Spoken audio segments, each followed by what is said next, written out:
बात है। नरनाना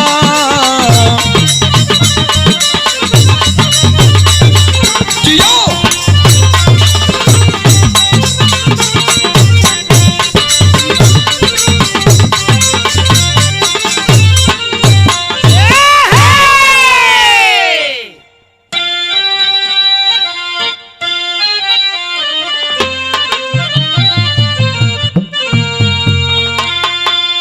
हो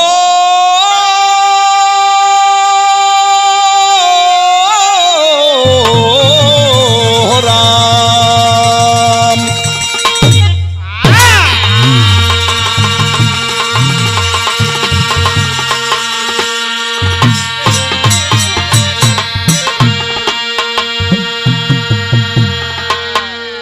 अच्छा बाबूजी, अभी अभी कुछ दिन पहले उत्तर प्रदेश के जनपद सोनभद्र घोरावल थाना अंतर्गत छोटा सा गांव पेड़ ग्राम सभा में एक परिवार के साथ अपराधियों ने इतना जघन्य अपराध किया है, इतना घृणित कार्य किया है, कहने में कलेजा मुंह को आ जा रहा है, दिल कांप जा रहा है। साथियों, ये कोई गाना नहीं है, ये परिवार की एक ऐसी कहानी है, ऐसी घटना है जिसको जितना हमें इस कहानी को गाना जरूरी है उतना ही जरूरी आप लोगों को सुनना है।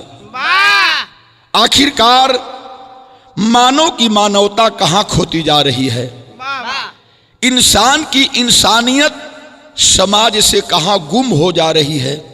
इतना हृदय विदारक घटना सोनभद्र में जिसने जिसने सुना, जिसने जिसने पढ़ा, सभी लोगों का कलेजा मुंह को आ गया कि परिवार के साथ में ऐसा नहीं होना चाहिए, एक मासूम बच्चे के साथ ऐसा नहीं होना चाहिए। हम भैया लाल पाल उस बच्चे को श्रद्धा सुमन अर्पित करते हैं। अपनी टीम की ओर से ये श्रद्धांजलि गीत आप लोगों के बीच में प्रस्तुत करते हैं। भूमिका के शिखर पर हमारे कवि जी राम प्रसाद यादव जी आवाज देते हैं। कैसे बाबू?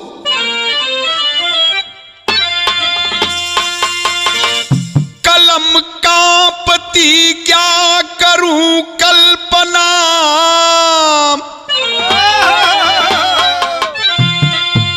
द्वेष में जुर्म ऐसा लोग कर देते हैं,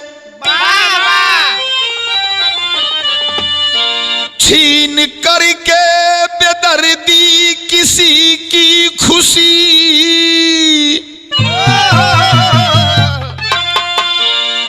पीर से नीर नजरों में भर देते हैं, फूल को तोड़ कर बाग से निर्दयी,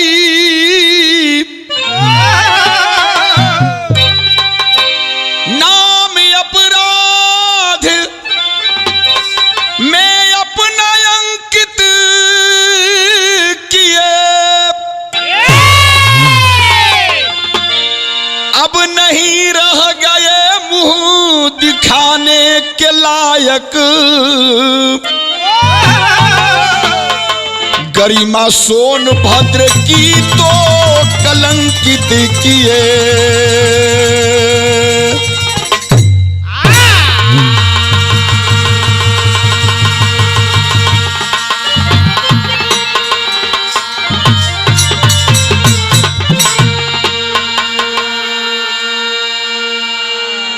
इस कहानी से पूरा क्षेत्र मर्माहत है बाबू।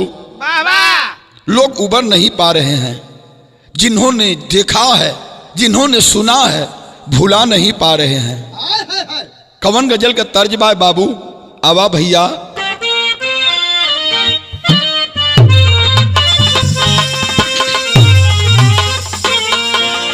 अरे हटा लो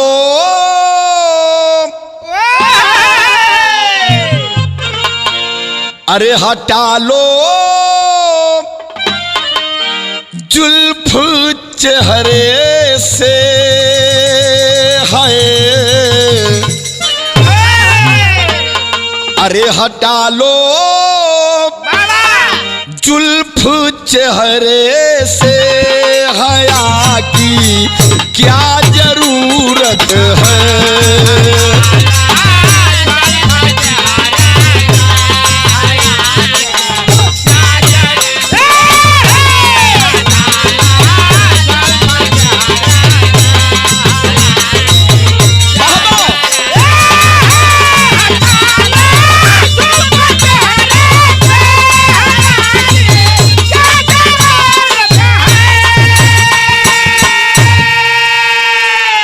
बिरहा में भाव कवि जी लिखत हुआ बाबू, कैसे?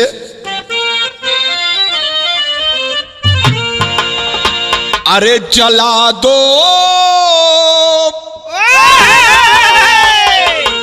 अब जला दो उस बेदर्दी को,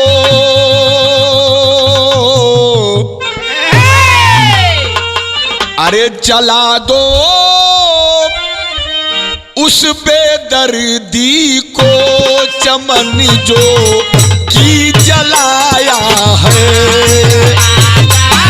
उस बेदर्दी को चमन जिया।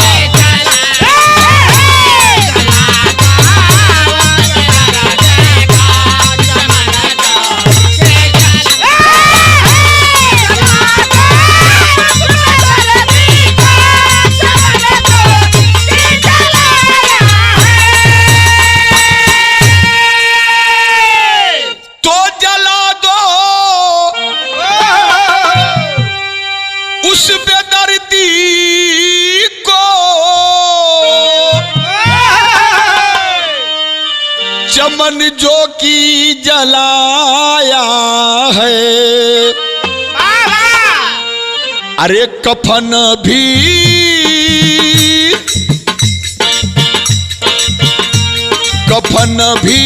रो दिया ऐसा कहर दिल पर ढहाया है।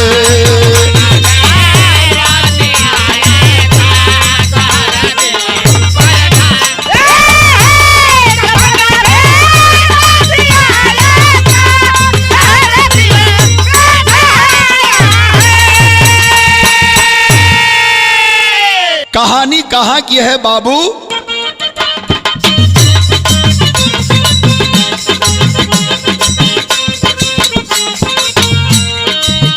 जिला सोनभद्र में घोरावल थाना है, पेड़ गांव इस जिला में जाना माना है।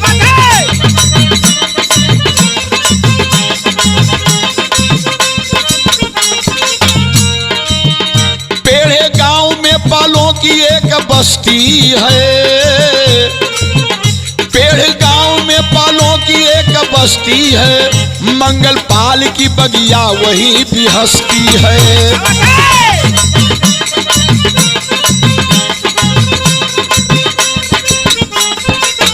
मीना मंगल पाल की घर में नारी है।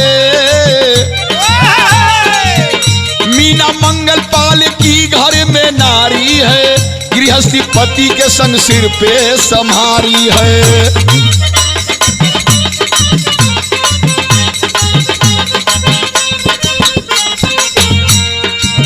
बेटी प्रियांशी बेटा घर में अनुराग रहा।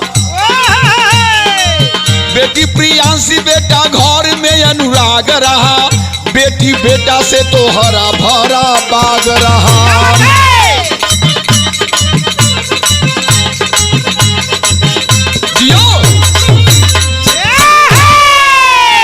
ए भैया, सोनभद्र जिला अंतर्गत थाना घोरावल।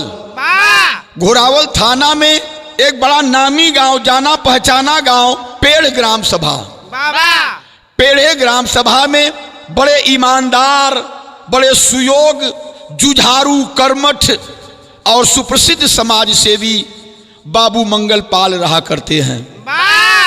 मंगल पाल जो गरीबों के लिए लड़ते हैं, एकता बना करके, संगठन बना करके लोगों की मदद किया करते हैं। मंगल पाल के दुल्हन का नाम मीना पाल हो भैया लोगन। एक बेटा अनुराग पाल 9 साल उम्र, और एक ही बेटी प्रियांशी 11 साल उम्र। छोटा परिवार मंगलपाल कहो और क्षेत्र में काफी चर्चा मंगलपाल कर रहा। वो मंगलपाल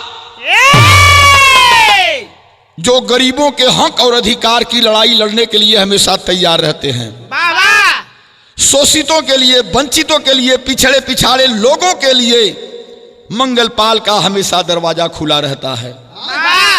तर्ज बदल गई। कवन गीत बा बाबू?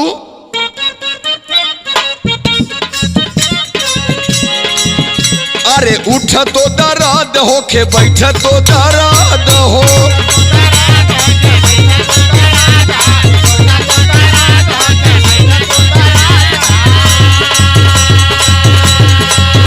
अरे बाटे नीर दैया दैया हमरो मराद हो,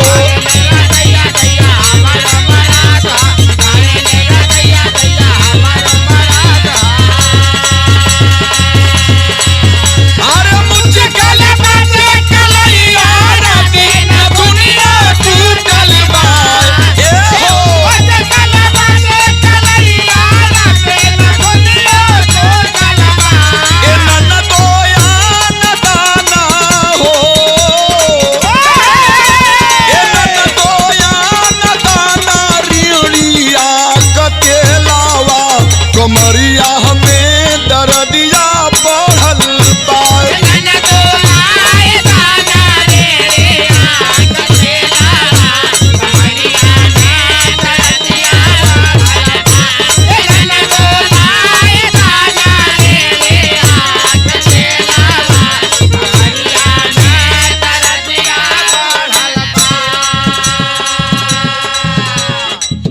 यह तर्ज बाय, लेकिन मंगलपाल का ठीक पड़ोसी 100-150 मीटर की दूरी पर जेकर घर हो के हो, गांव में राजेश यादव के चमकल सितारा।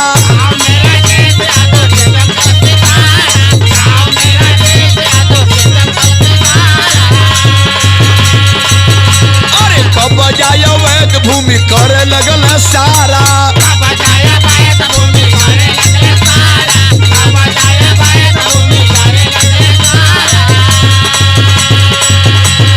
मंगल से ही बतिया पे तकरार हो गई। अरे मंगल के बतिया पे तकरार हो गई। ए बाबू गाड़ी बन के हो,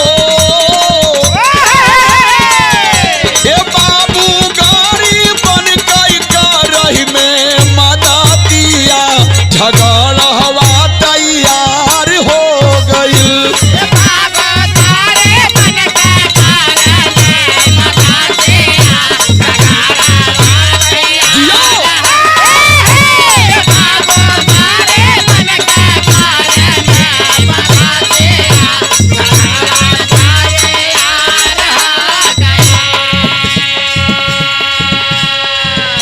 राजेश यादव जो पड़ोसी थे मंगलपाल के, मन मुटाव हो गए भैया लोगन जमीन विवाद के लेके।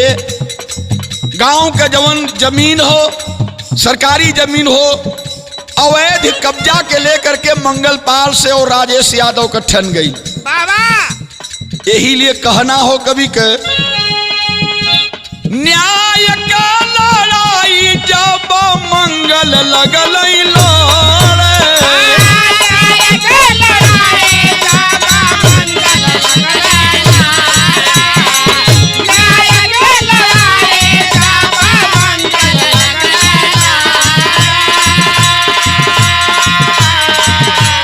गिरा गिरी बन के लगल आँखिया में गोड़े।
ए बाबू राजेश यादव और मंगलपाल में दिन प्रतिदिन मोटाव बढ़ल गयल।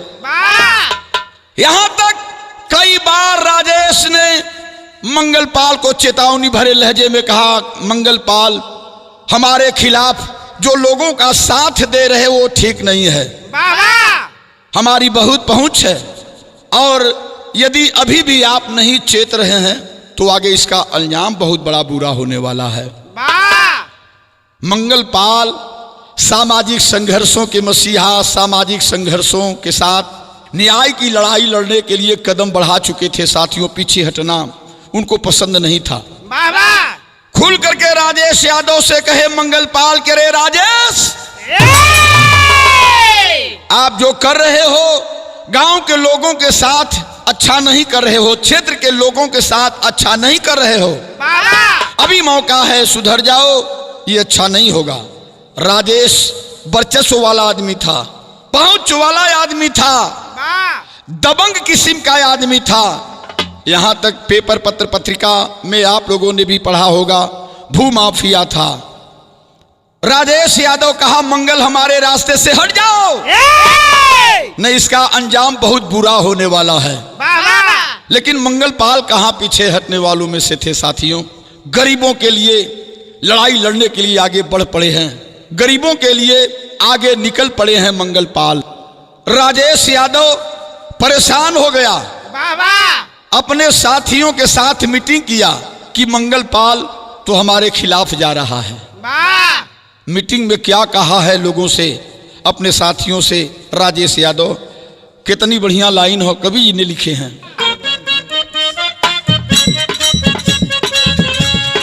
गौआ उतारत पा गणेरी कयरतिया हो,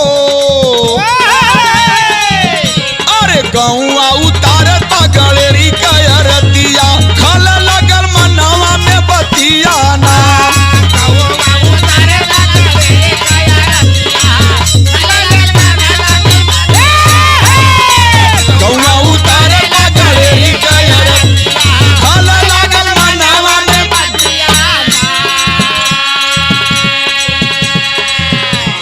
चोरी चोरी जालिया बिछवल बाघतिया, चोरी चोरी जालिया बिछौले बाघतिया, हो खल लगल मनवा में बतिया।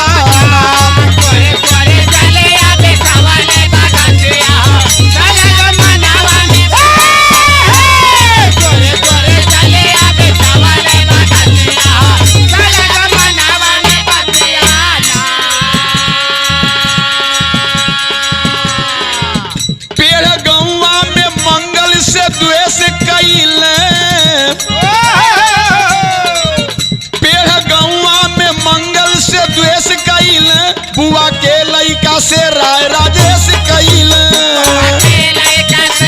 राजेश कइल, बुआ के लइका से राय।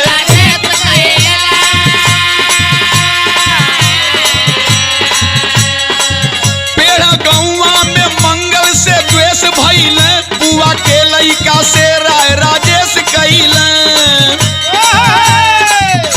अरे काटा बन के गौड़ पा गणेरिया के जतिया हो, काटा बन के गौड़ पा गणेरिया के जतिया हो, खल लागल मनवा में बतिया ना। खल लागल मनवा में बतिया ना।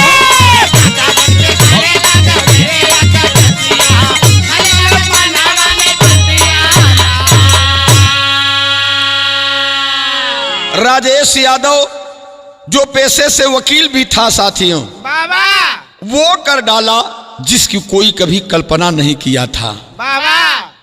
राय विचार विमर्श करने के बाद अपने बुआ के लड़के को मिर्जापुर कछवा से बुला लिया। एक दिन 5 मार्च सन 2023 वाले सुबह ही अपने बुआ के लड़के को मिर्जापुर से बुलवा लिया।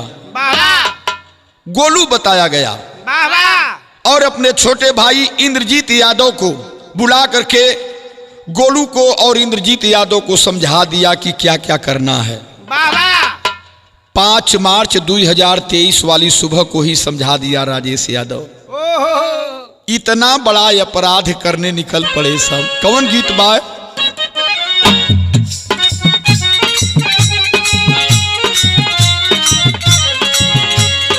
हरियर हरियर चूड़ी हरियर बिंदिया बेतिया से लिहले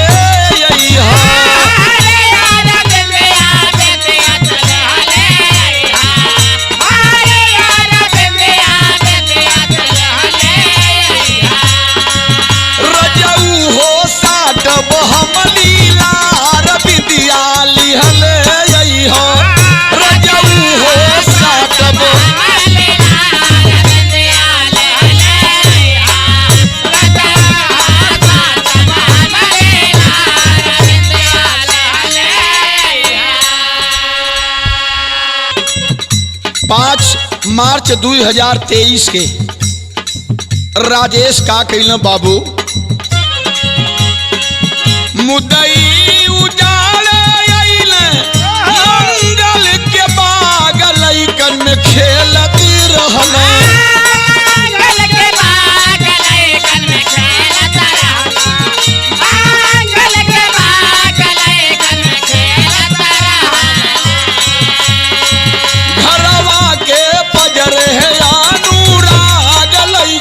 खेलत रहल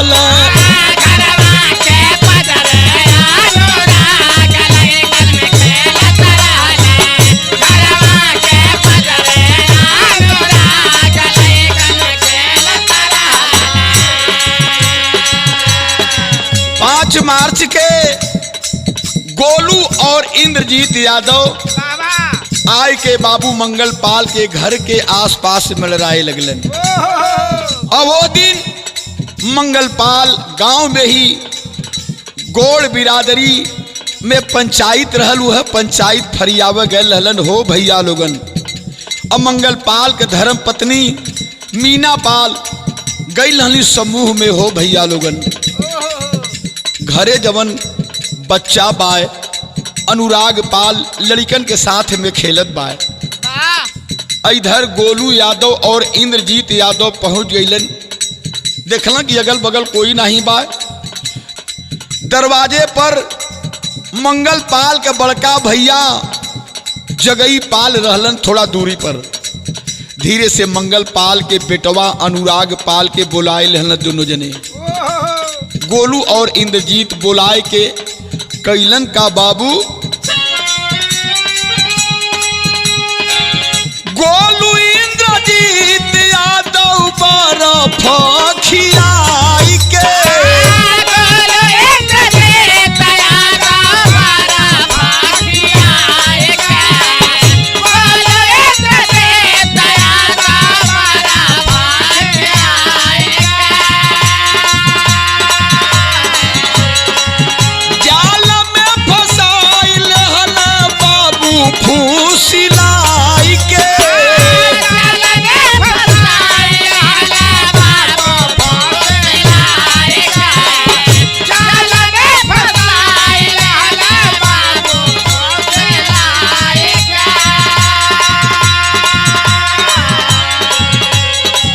मंगल पाल के बेटवा अनुराग के बोलाए रहन दोनों जने। अब बोलाए के बर्फ खियाए दहन भैया। अब बर्फ खियौले के बाद कहना कि चलो बेटा तुमको चाट समोसा खिलाऊंगा गुलगप्पा खिलाऊंगा। बच्चा तो बच्चे न हो भैया लोगन। इंद्रजीत के जनता पहचानत रहल। गोलू यादव चूंकि इंद्रजीत के बुआ का लड़का था, आना जाना बराबर लगा रहता था, उनको भी जान रहा था। लालच दे करके गांव के ही बगल में रोड के किनारे पोखरा पर लिया गई फुसिला के सब। अब पोखरा पर लिया जाके भैया साथ में एक दूसरा बच्चा हो ओके सब भगाए दिहलन।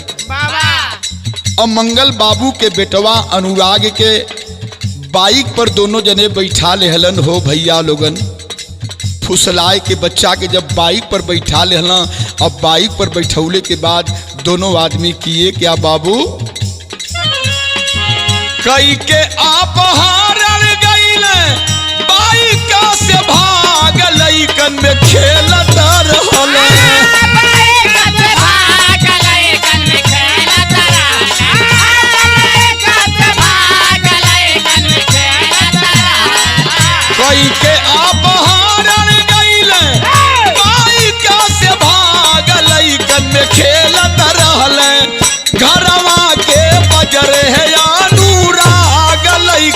खेलत रहल।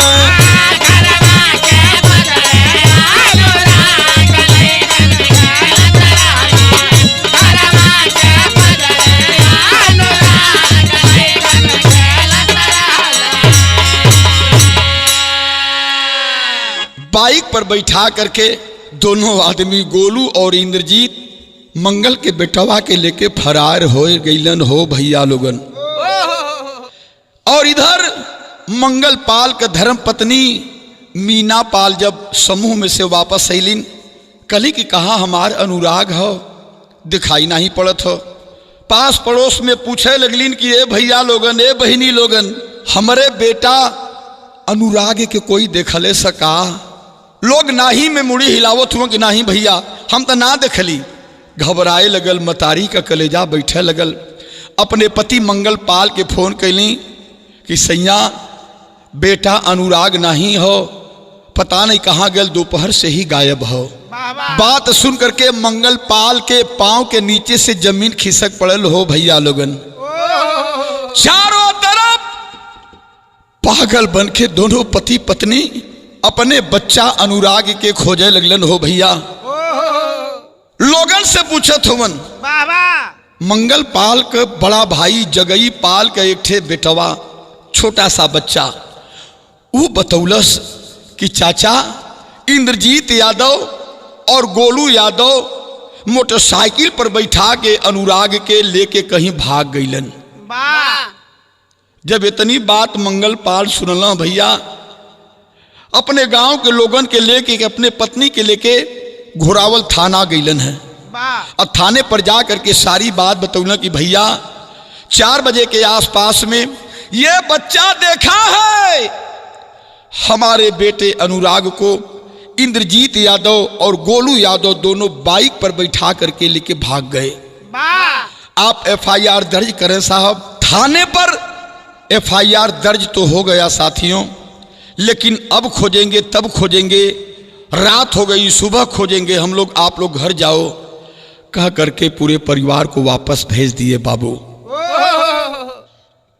थोड़ी लापरवाही शासन प्रशासन की ओर से हुई। और जब गांव में पति पत्नी अइला हाँ, ए भैया हऊ मतारी का कैसे मन मानी हो भैया, खोजत हईन पोखरा के अगल बगल गांव गिराव में, राती के भी खोजत हईन। जब बच्चा नहीं मिलल तो दिल पर हाथ रख करके माता विंध्याचल वाली के दुल्हन मनौती मानत हईन कि हे माता विंध्याचल वाली, जहां भी हमार लाल होए, जहां भी हमार बच्चा होए, सही सलामत रखिया माता। मनौती का मनली बाबू।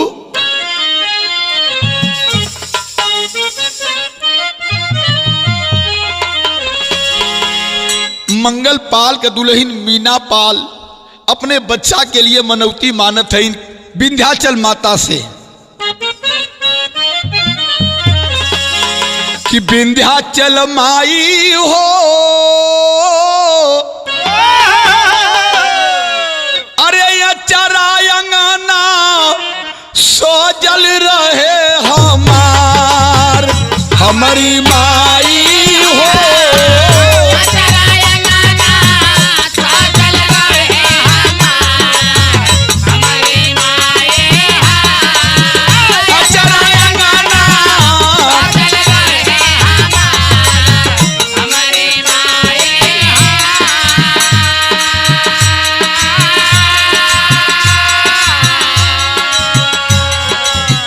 होली का त्योहार बापर सो मन मोर भयल अधीर,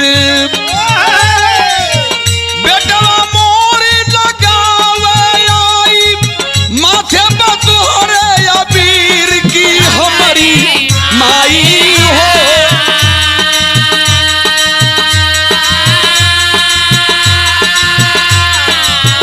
चुनरी लेके चौखट चुमब तोहार, हमारी माई हो।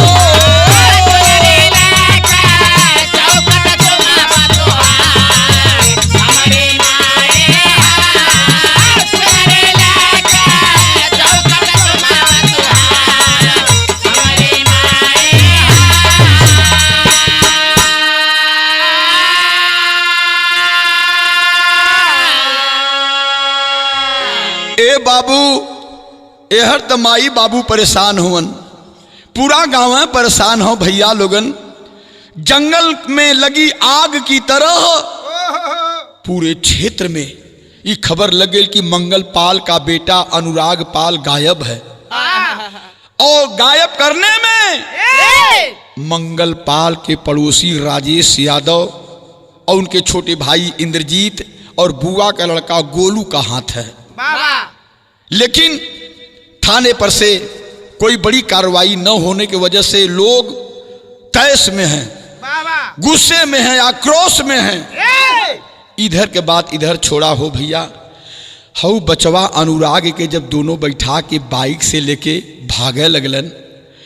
अनुराग 8-9 साल का बच्चा तो बच्चा न हो भैया, रोवे लगल, चिल्लाए लगल। तो मुहम्मा दाब देहना, सब मुहम्मा दाब देहना भैया। लेकिन जब जब मुहम्मा खोले तो अनुराग पाल एक बात कहे बाबू दोनों लोगन से। का कहे बाबू?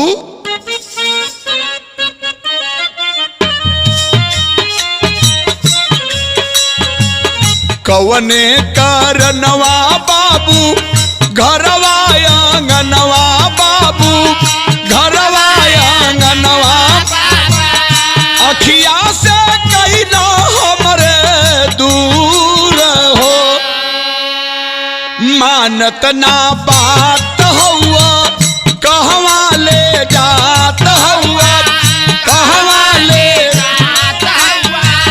बाइक से उड़ावत अपने धूर जी। घरे पहुँचाई देता, माई से मिलाई देता, माई से मिलाई, रोत रोवत होई जाई है सूरजी। कल पे सुगनवा बाबू धई के दुश्मनवा, बाबू धई के दुश्मनवा, ले आइला कछवा मिर्जापुर जी। दोनों लोग मंगल पाल के बच्चे अनुराग पाल को मिर्जापुर कछवा लेकर आए। अपने पास नहीं रखे बाबू, वहां गणेश सिंह को सौंप दिए बच्चे को। 5 तारीख को 5 मार्च 2023 को रात में ही गणेश सिंह को सौंप दिए बच्चे को, और अपने वहां से सब वापस आ गए। अनजाना जगह, अनजाने लोग, अनजाने लोगों के बीच में 8-9 साल का बच्चा बिना माँ बाप के रोने लगा, गिड़गिड़ाने लगा, पैर पकड़ करके कल्पने लगा, अरे चाचा हमको काहे पकड़ लाए हो आप लोग, छोड़ दीजिए, छोड़ दीजिए हमको चाचा, हमके हमरे मम्मी के पास पहुंचा दा, हमरे पापा के पास पहुंचा दा, हमरे दीदी के पास पहुंचा दा चाचा। नहीं माने, खींच करके थप्पड़ बच्चे के गाल पर चला दिए बाबू। मासूम बच्चा रोने लगा बाबू, कहां जाए, चिल्लाने लगा। अनुराग कहने लगा, मां मां तू कहां हो मां, देखो चाचा हमको मार रहे हैं, हमको बचा लो, पापा हमको बचा लीजिए, मम्मी हमको बचा लीजिए। लेकिन वहां पापा मम्मी हो तब न बचावे बाबू। रोने लगा। रो करके अनुराग कह रहा है अपराधियों से, क्या कहा बाबू? कि रोवे अनुराग बारिश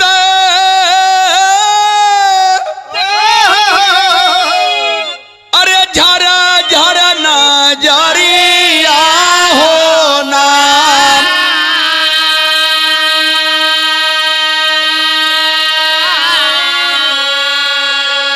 ए बाबू घेरली हलस विपत का बादरिया होना।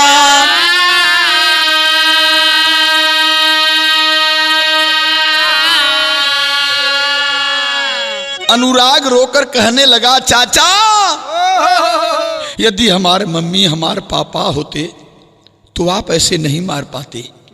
क्यों? कि पापा के आखिया के बाटी हम पुतारिया होना,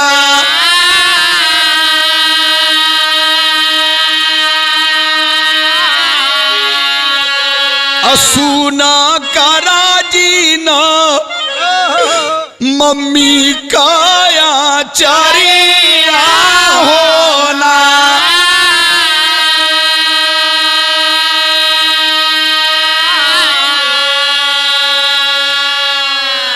अरे मम्मी मोरा दूधावा से भर के कटोरिया होना,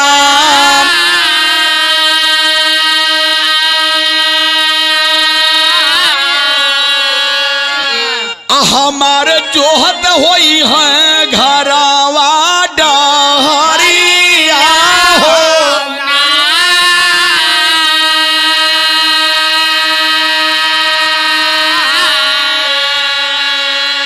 लेकिन कहू दोहाइया ना सुनल शिकारिया होना।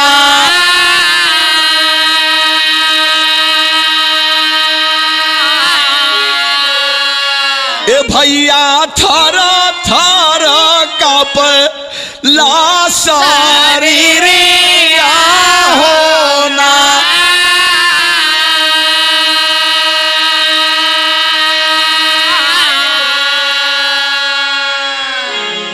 हाथ गोड़ जोड़ने के सिवाय, रोने के सिवाय बच्चे के पास चारा ही क्या है बाबू? नहीं माने। गणेश सिंह अपने साथियों के साथ नहीं माना बाबू, और कैलन का भैया। अरे पापी ने बूझे दिल का वेदना, अरे पापी न बूझे दिल कई,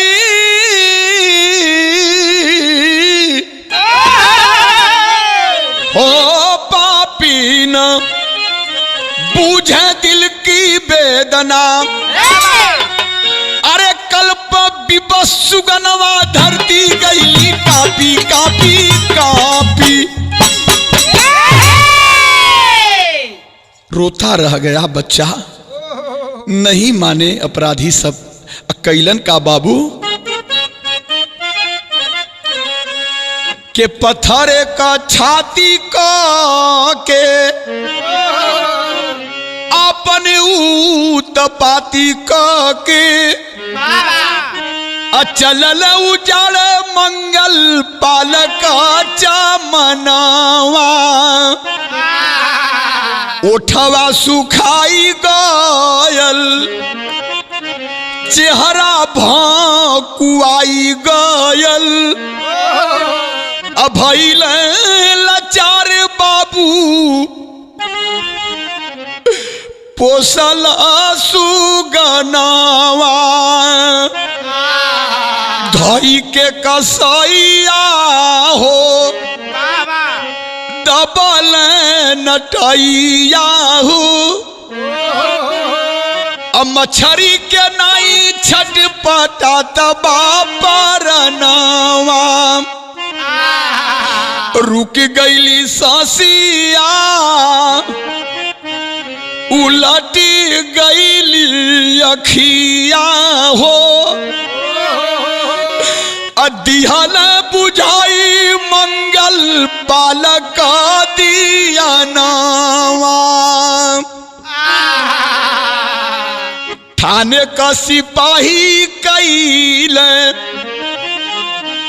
बड़ी लापरवाही कैल, चक्का जाम कैलस जनता भयल जब बिहनवा।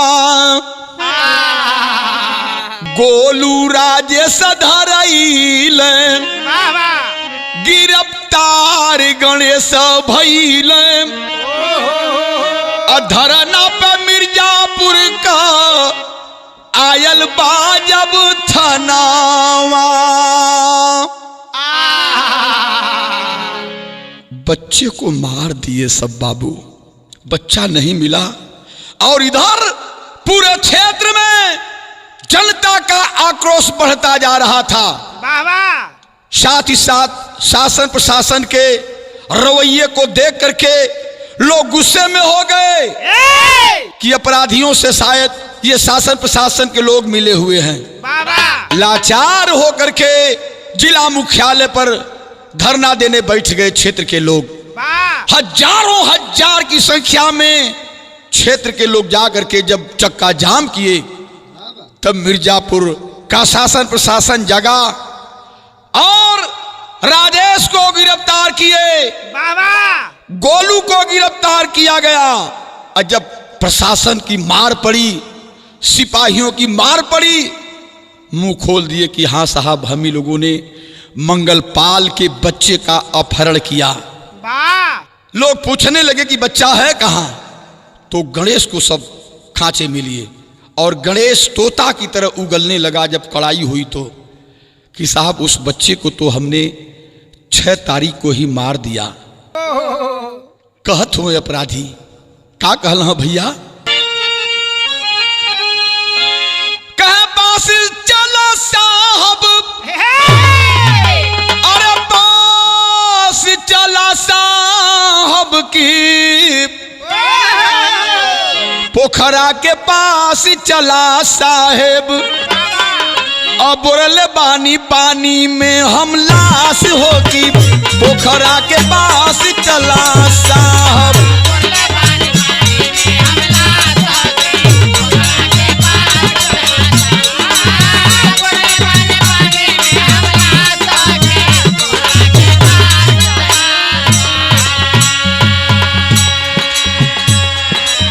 गोलू राजेश यादव का फुफेरा भाई,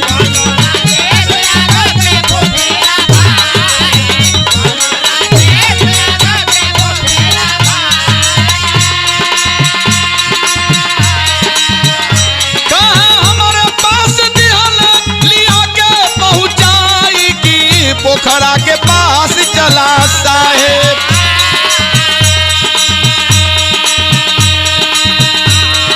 महाराज न करा विश्वास होगी, पोखरा के पास चला साहेब।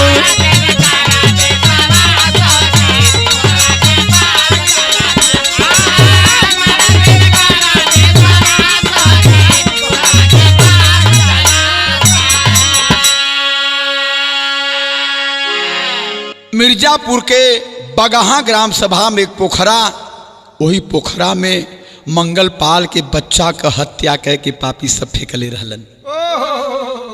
5 तारीख को अपहरण किए, 6 तारीख को मासूम बच्चे अनुराग की हत्या करके पोखरा में फेंक दिए। 10 तारीख को पोल खुला बाबू। 11 तारीख को पोस्टमार्टम करा के लाश जब बाबू मंगलपाल अपने दरवाजे पर लाए, पेढ़े ग्राम सभा में कई हजार की जनता उमड़ी थी। पूरा जन सैलाब बच्चे को एक नजर देखने के लिए उमड़ा था बाबू। सब तो सब हो भैया लोगन। हाउ पगली मतारी मीना देवी जब अपने बचवा का लाश दिखली हो भैया लोगन, माई का कलेजा बिहर गयल हो भैया। जौने बेटवा अनुराग के भर भर कटोरा का माई दूध पियौली, जौने बेटवा अनुराग के दूबी के सिटकुन से माई नहीं छुअले रहली भैया लोगन। आज वो बचवा का लाश मतारी मीना देखत हैं और रो के माई कहत हैं। का कहली बाबू,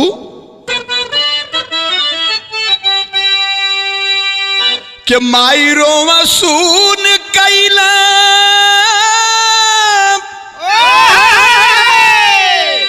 माई रोवा सुन कैला, अरे हमारी अचराया गानाइया हो कसैया धोके।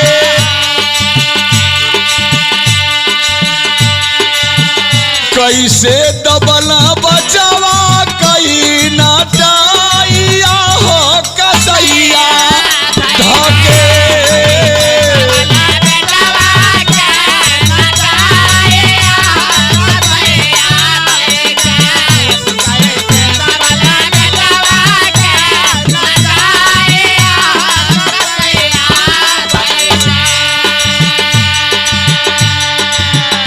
अपने बचवा के लसिया पर गिर के मीना पाल रोवत है, कहत है कि आए हो बच्ची, आए हो बचवा।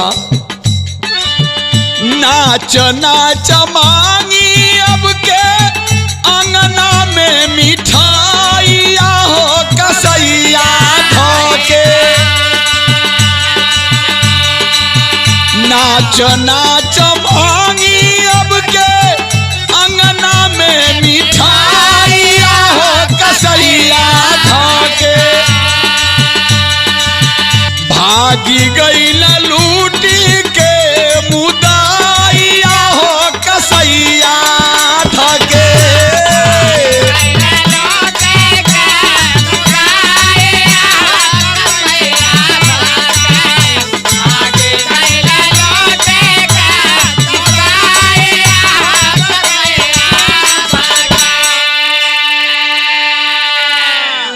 माई कहली अपने बिटिया प्रियांशी के देख के, बाबू राखी बांधी बिटिया मोर,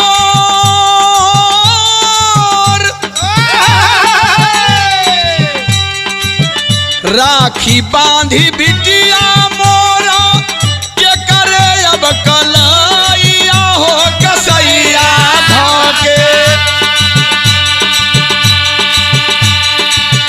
हत्या कैल ले के रूपैया हो कसैया धोके।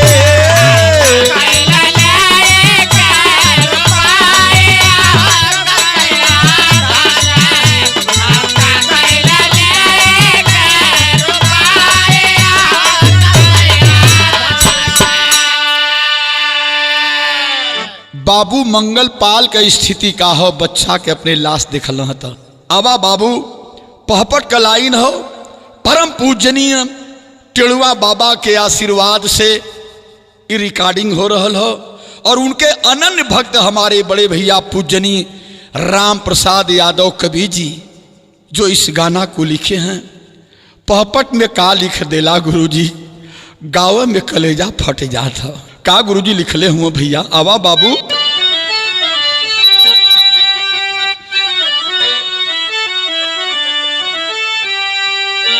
अरे मनवा के नाम ए भैया, मनवा के न मिलत बा संतोष गिर के लसिया पे।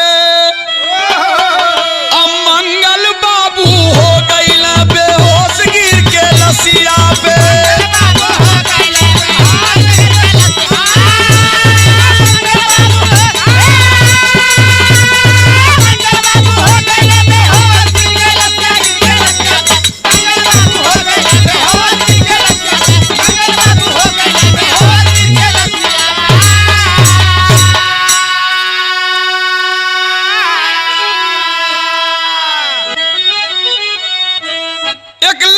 सुरजू में दिनवे गरहन गईल लागी हो, कई दिन चूल्हा में नाही अबरल घरवा आगी हो। कैसे दिनवा बीती बा अफसोस गिर के लसिया पे। अब बाबू माई हो गईल बेहोश गिर के लसिया पे।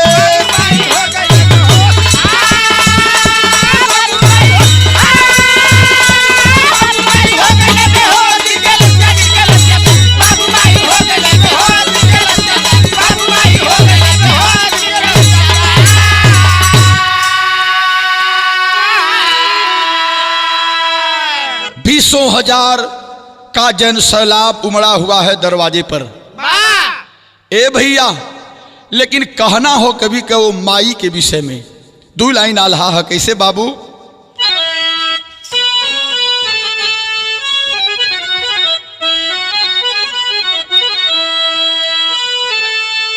अरे गाय के समान हो लाभ अमाई कहिया रवा। अया चरा ओढ़ाए रखे साझवा बिहार।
साथियों, कई हजार जन सैलाब उमड़ पड़ा दरवाजे पर। यहां तक खबर को सुनकर के राष्ट्र उदय पार्टी के जनपद मिर्जापुर के जिलाध्यक्ष अरविंद पाल और पार्टी के महासचिव संदीप पाल अपने दल बल के साथ दरवाजे पर पहुंच गए और शासन प्रशासन से लोग मांग रखे कि पीड़ित परिवार को एक सरकारी नौकरी, 50 लाख रुपया, साथ ही साथ परिवार के सुरक्षा की गारंटी दी जाए। ऐसा हादसा सुनकर के, ऐसी घटना को देख करके लोगों का कलेजा कांप गया बाबू। आज वाराणसी के सम्राट स्टूडियो में हम रिकॉर्डिंग करवा रहे हैं। स्टूडियो में क्षेत्र के लोग, हमारे भाइयों का तांता लगा हुआ है कि भैया लाल भैया की रिकॉर्डिंग है, चलना है। और कुछ पुरस्कार भी हमारे भाइयों के द्वारा दिया जा रहा है। जैसे सामाजिक संघर्षों के साथी बाबू चंद्रबली पाल, ग्राम पिड़रिया, सोनभद्र से 2100 रुपया आपने दिया है। और श्री संतोष पाल एडवोकेट साहब शिवद्वार घोरावल से 2100 रुपये का सहयोग दिया है। श्री जगदीश पाल पिड़रिया से 500 रुपया, राजेंद्र पाल पिड़रिया से 500 रुपया और सामाजिक संघर्षों के साथी और नवनिर्वाचित ग्राम प्रधान महोदय भाई पप्पू पाल, ग्राम सभा विसुंधरी सोनभद्र से 2100 रुपया का सहयोग आपने किया है। श्री धर्मराज पाल, स्वामी स्वीट हाउस, अभिषेक पाल व दरोगा पाल, शाहगंज से आपने 1100 रुपया दिया है। श्री कल्लू पाल, नौगढ़ भरदुआ ग्राम सभा से 500 रुपया, श्री ईश्वर पाल पिड़रिया ग्राम सभा से 300 रुपया, बाबू जय चंद पाल कुखुड़ी कौधियारा करछना प्रयागराज के ऐतिहासिक धरती से 500 रुपया पुरस्कार दिया है आपने। और जिस ग्राम सभा में घटना घटित हुआ साथियों, उस ग्राम सभा से भी लोगों का हौसला बढ़ाने के लिए ये पुरस्कार आया है। बाबू नंदू पाल, ग्राम सभा पेड़ से 500 रुपया पुरस्कार, बाबू शिवमंगल पाल, ग्राम सभा पेड़े से 500 रुपया, श्री परमेश्वर पाल, ग्राम पेड़े से 500 रुपया पुरस्कार, महेंद्र पाल पेड़ से 151 रुपया, बाबू बीरबल पाल, ग्राम सभा पेड़े से 200 रुपया, डॉक्टर सुरेंद्र पाल, पेड़े ग्राम सभा से 101 रुपया, बाबू हीरा लाल पाल जी, ऐतिहासिक ग्राम सभा रामसगरा से 200 रुपया, और भैया प्रेम पाल, कुशी दौड़ से 200 रुपया। साथ ही साथ सामाजिक संघर्षों के साथी हमारे छोटे भाई बाबू कमलेश पाल, तरंगा ग्राम सभा से 500 रुपया आपने दिया है। और ये दूध वाले बाबू राजेश पाल, रामगढ़ सोनभद्र के ऐतिहासिक धरती से 500 रुपया देकर के आपने हौसला बढ़ाने का काम किया है। सुगनापुर के ऐतिहासिक धरती से भैया भोला पाल, आकाश पाल, राष्ट्र उदय पार्टी मीडिया प्रभारी, 500 रुपया पुरस्कार। साथ ही साथ बैजनथवा घोरावल के धरती से सामाजिक संघर्षों के साथी बाबू शिव नारायण पाल जी 1100 रुपये का पुरस्कार दिया है। और मड़िहान देवरी कला से बड़े भैया वकील साहब रमेश पाल जी द्वारा ये 2100 रुपये का पुरस्कार से सम्मानित किया गया है। रामपुर अतरी ग्राम सभा से सुखलाल पाल, अनिल पाल, आप सभी भाइयों की ओर से पुरस्कार मिला है और पुरस्कार देकर के आप लोगों ने सम्मानित किया है। ऐसे तमाम हमारे भाई जो कि मंगल पाल के घर पर घटना घटित हुआ, उनकी लड़ाई लड़ने के लिए तन मन धन से कमर कस करके मैदान में हैं। आप लोगों की ओर से इतना बड़ा सहयोग मिला। हम भैया लाल पाल आप सभी भाइयों का हार्दिक स्वागत, वंदन और अभिनंदन करते हैं। और ये लोग पीड़ित परिवार के साथ डटे रहे, शासन प्रशासन से अपनी मांग रखे कि हमको ये चाहिए, और हत्यारों को जितना जल्द हो सके जल्द से जल्द गिरफ्तार किया जाए, साथ ही साथ उनको फांसी की सजा सुनाई जाए। राजेश यादव, इंद्रजीत यादव, गोलू, गणेश सिंह, ऐसे ऐसे 6 अपराधियों की गिरफ्तार हो चुकी है। 2-3 फरार बताए जाते हैं, लेकिन शासन प्रशासन के लोग पीछे पड़े हैं, वो भी पकड़ में जल्दी आ जाएंगे। अंत में भाव कवि लिखत हुन ऐसे ने राम राज के ऊपर मुख्यमंत्री माननीय योगी जी से कहना हो। कैसे?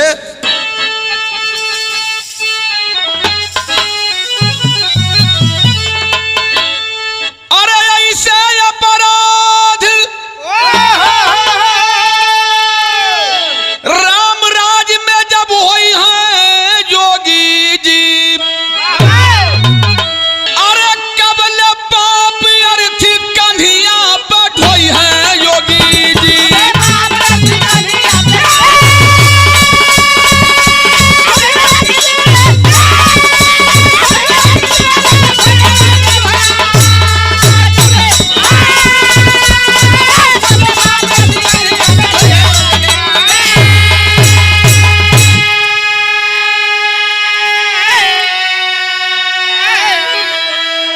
भैया नफरत कैसे कसाई जब फेंटा, कैसे सुरक्षित घर में रही है बेटी बेटा।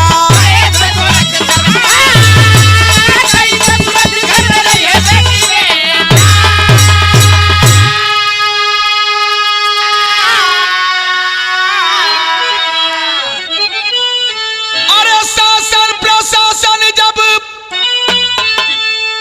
पहरा पर सोई है योगी जी, अरे कबल पाप अर्थी कन्हिया पर ढोई है योगी।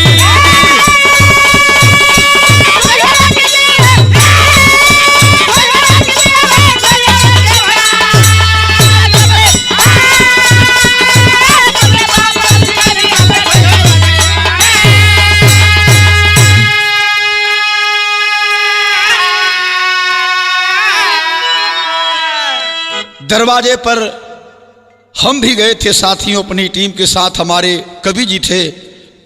सैकड़ों लोगों का हुजूम जुटा था। मंगलपाल की दशा देख करके कलेजा भर जा रहा था। इतना बड़ा अपराध अपराधियों ने किया, ये क्षमा करने जैसा नहीं है। कड़ी से कड़ी सजा मिलनी चाहिए। हम भैया लाल पाल ईश्वर से हम निवेदन करते हैं कि हे प्रभु, हे ईश्वर, अनुराग के अमर आत्मा को अपने श्री चरणों में स्थान देना और परिवार को इस दुख से निकलने की शक्ति और उन अपराधियों को अपराध करने की सजा दीजिएगा। कहना हो कवि के, गुरु बिहारी गुरपत्तू जी अमरलोक के बासी, अमरदेव कविवर जगदीश पाल जी बसे नगरिया, अरे काशी